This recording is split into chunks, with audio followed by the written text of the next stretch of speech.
안녕하세요. 반갑습니다. 계속해서 여러분들을 만나지 못하네요. 안타깝습니다.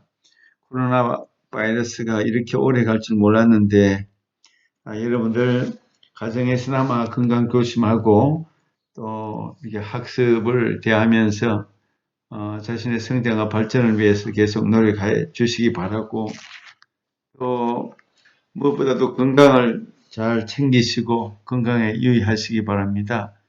개인적으로 운동도 하고 독서도 하고 또 이 어려운 시간을 잘 보내셔서 퇴보하거나 낙심하거나 절망하지 말고 긍정적으로 세상을 바라보며 미래를 준비해 나갈 수 있기를 바랍니다.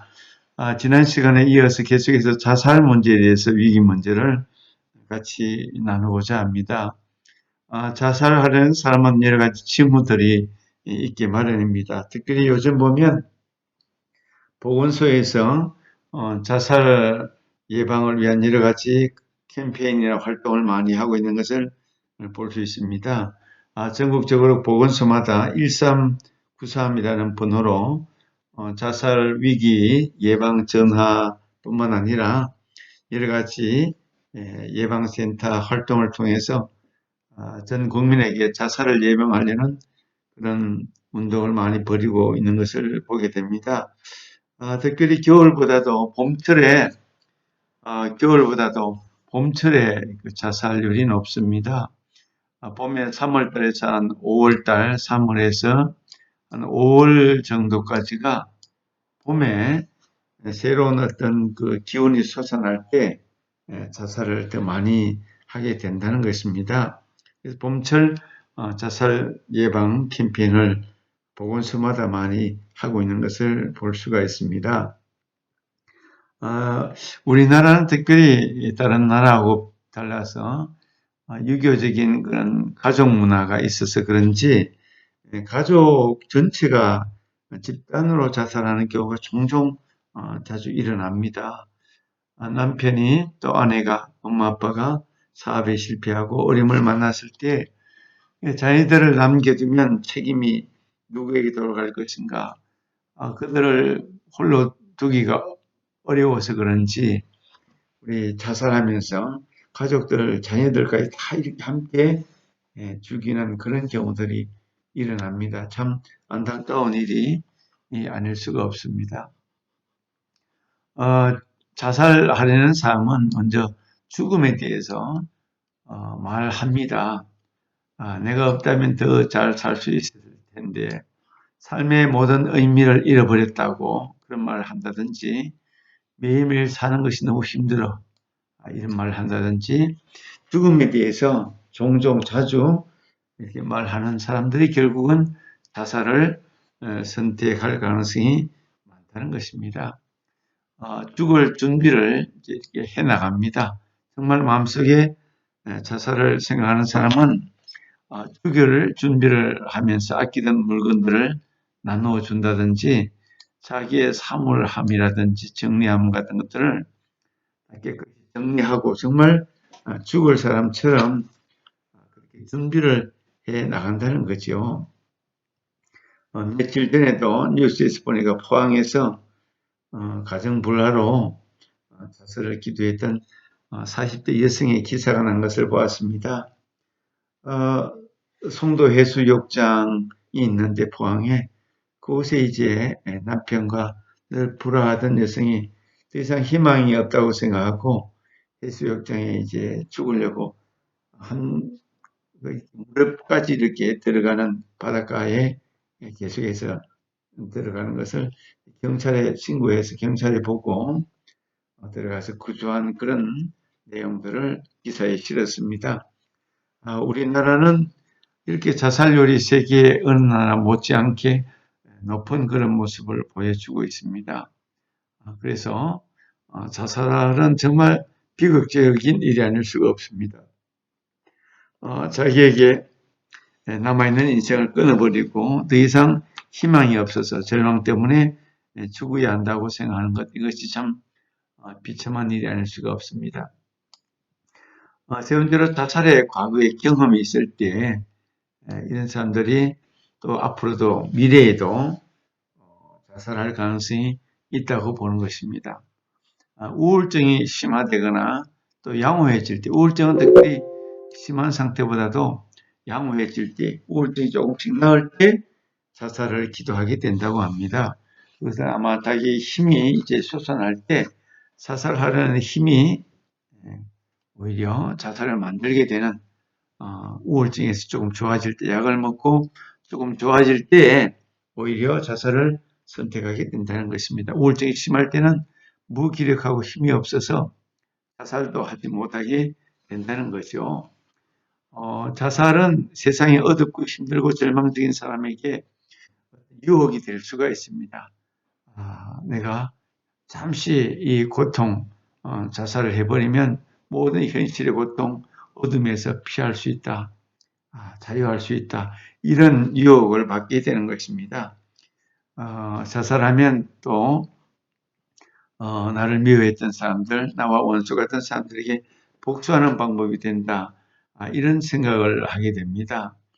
그러나 일반적으로 자살하는 경우, 자살하는 사람도 어떤 자료들을 통해서 우리가 같이 보면 죽는 그 순간에는 자살을 아주 후회하게 된다는 것입니다.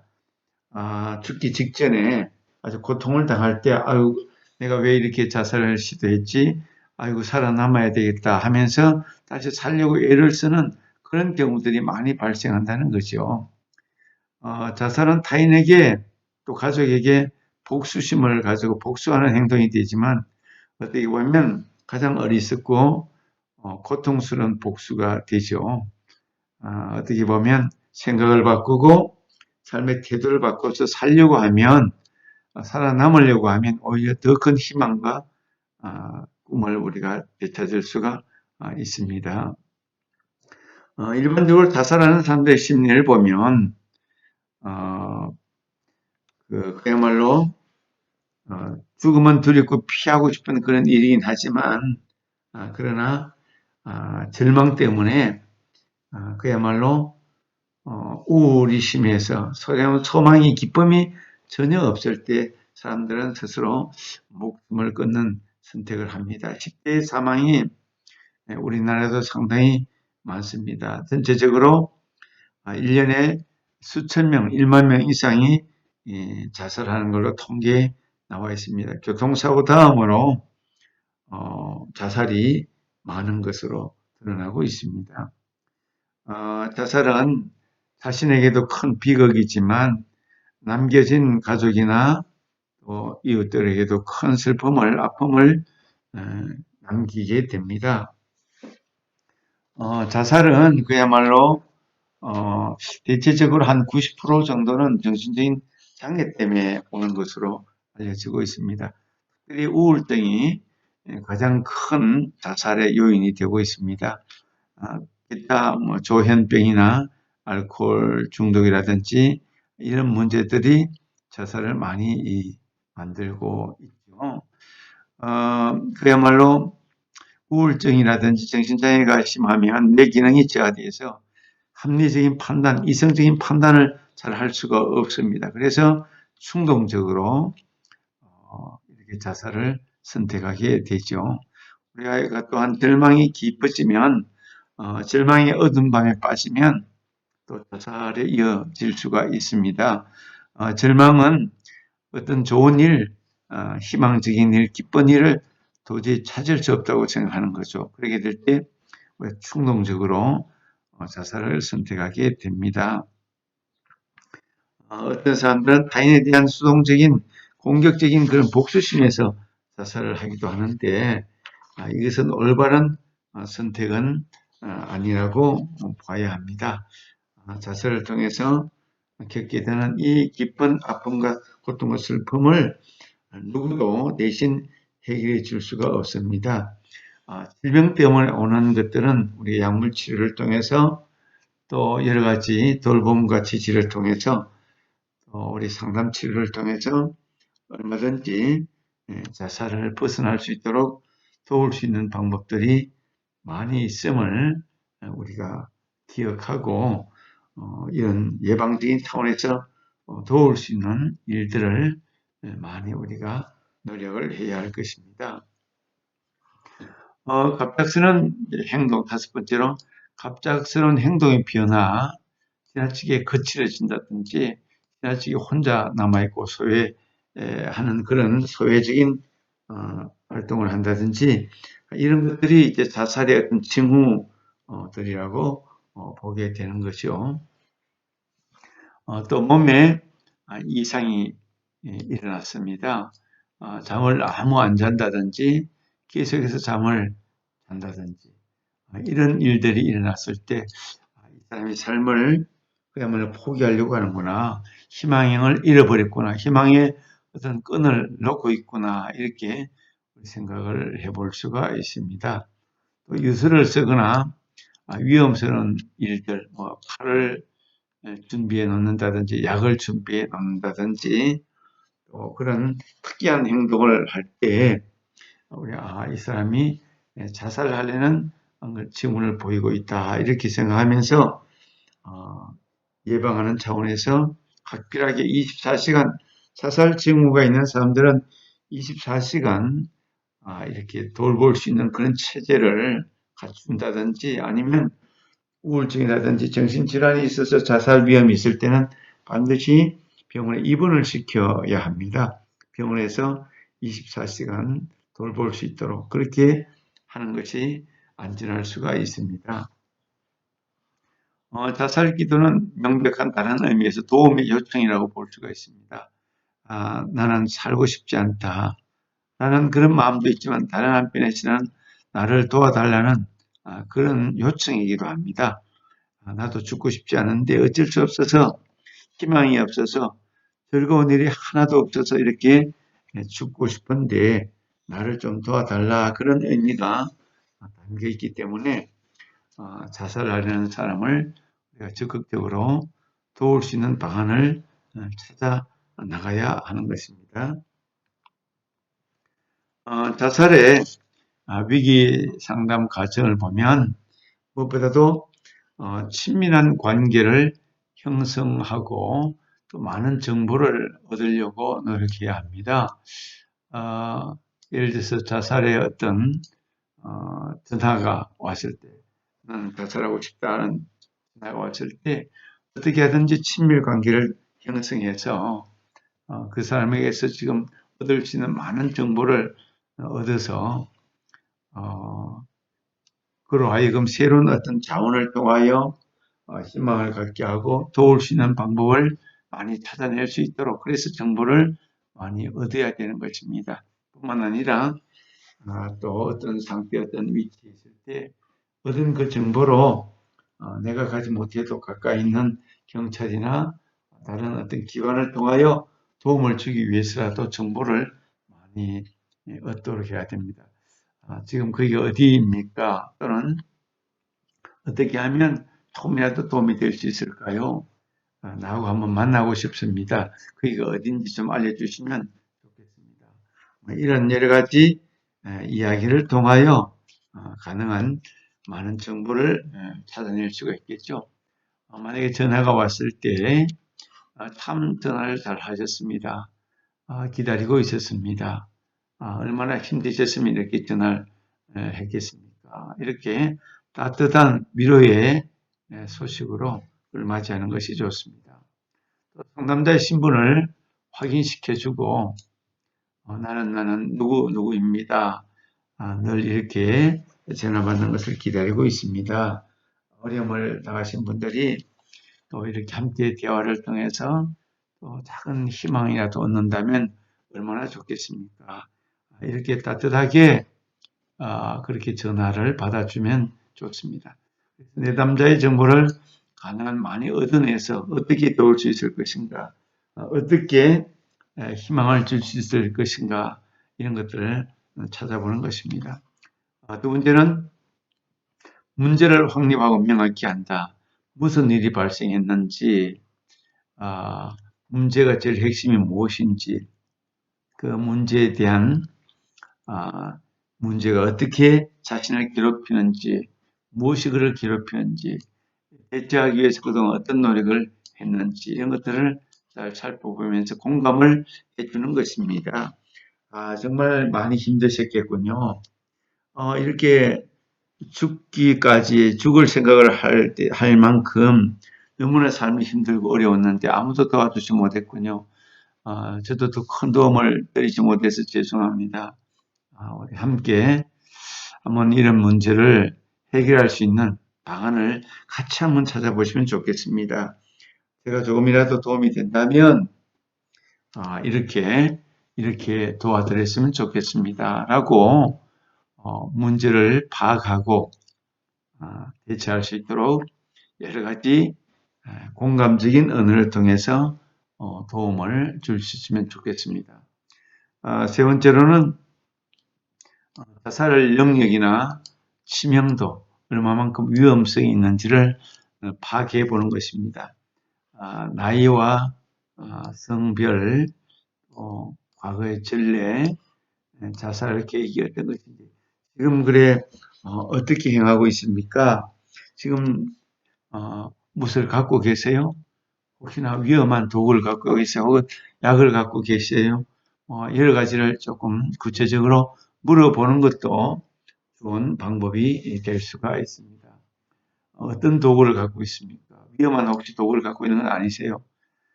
이런 질문에 대해서 난처하거나 쑥스럽거나 또 이상스럽게 생각해서는 안 됩니다. 한 사람의 목숨이 달려있는 문제이기 때문에 구체적으로 적극적으로 질문을 던지는 것이 바람직한 행동이고 태도라고 볼 수가 있습니다. 약이 있습니까? 어떤 무기를 갖고 있습니까? 그걸 가지고 어떻게 하려고 지금 하시는 겁니까? 계획이 구체적으로 어떤 것입니까? 뭐 이런 것들을 물어볼 수 있습니다. 상황이 심각하다고 생각하면 혼자 대처하지 말고 상담자 말고 다른 도움이 있는 분들에게 연락할 수 있는 방법을 통해서 함께 대처할 수 있도록 그렇게 적극적인 대처 방법을 찾는 것이 중요하다고 볼 수가 있습니다.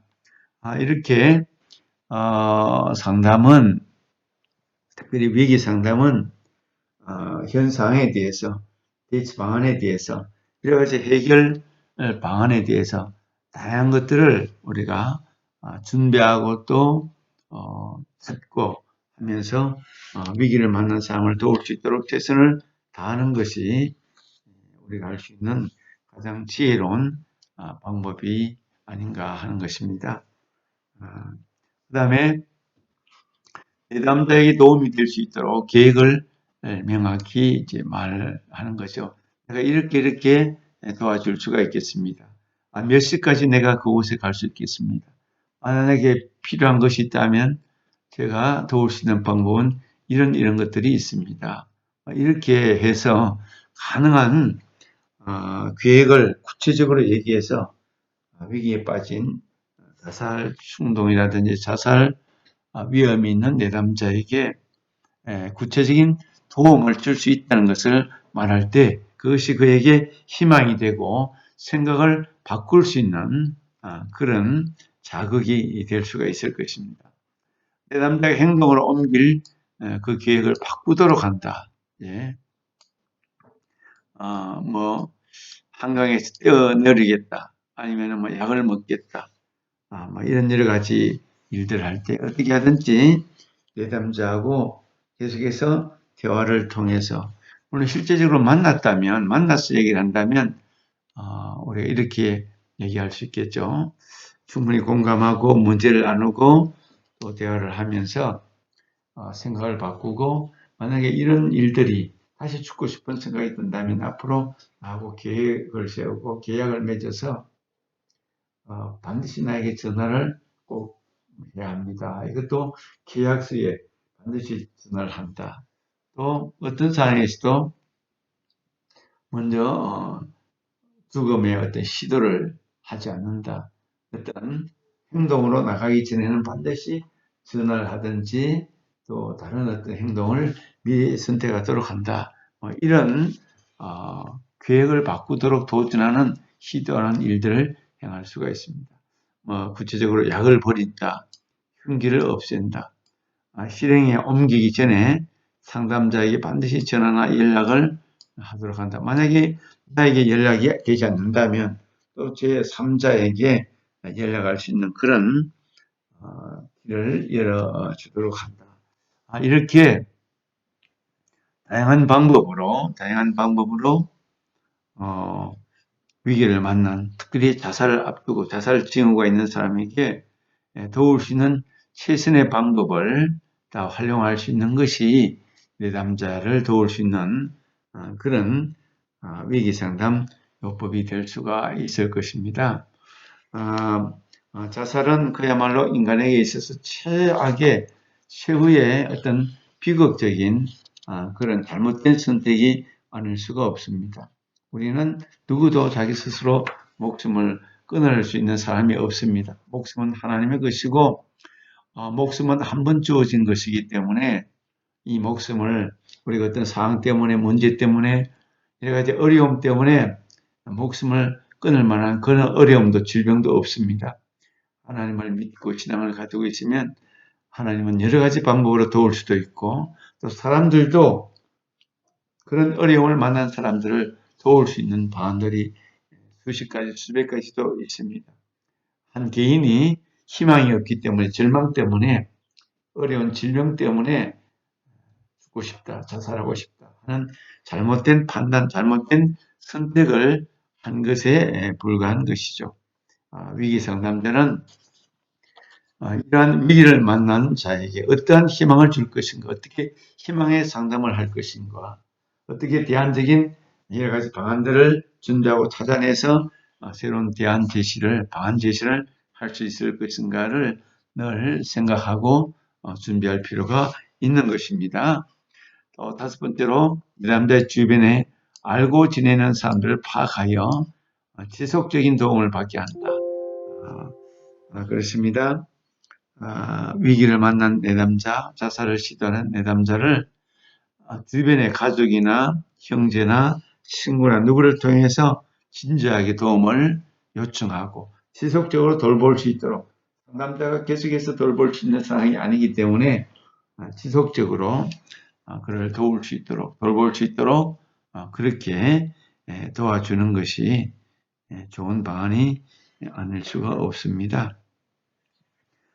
이처럼 위기 상담은 다양한 상황 속에서 다양한 여러 가지 어려움을 만난 사람을 어떻게 하든지 상담적인 위기적인 대처를 통하여 돕고 체험으로 인하여 하나님의 사람으로 다시 일어날 수 있도록 희망을 주고 또 여러 가지 자원들을 최대한 활용해서 새로운 삶을 창조할 수 있도록 돕는 그런 귀한 사역이 될 수 있음을 우리가 잘 알고 있습니다.